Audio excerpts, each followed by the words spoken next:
बेटा उठ जाओ, स्कूल का वक्त हो गया है। जी अम्मी। जल्दी करो बेटा, देर हो जाएगी।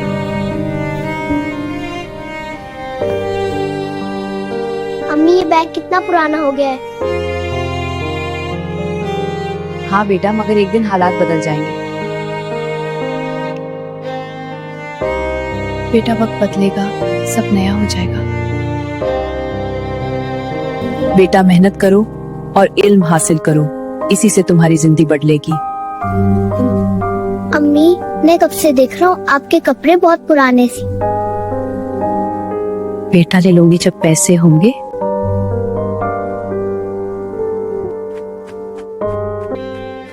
अंकल मुझे अपनी अम्मी के लिए सूट लेना है।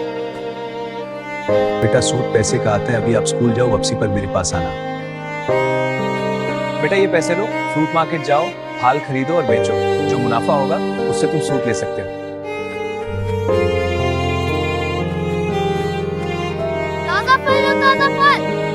अंकल ये आपके पैसे और मेरा मुनाफा, मुझे अम्मी के लिए सूट दे दें। बेटा तुम बहुत अच्छे हो। बेटा तुम इतनी देर कहाँ रह गए थे? ये आपके लिए। जी अम्मी, अब आप नया सूट पहनेंगी। मेरा बेटा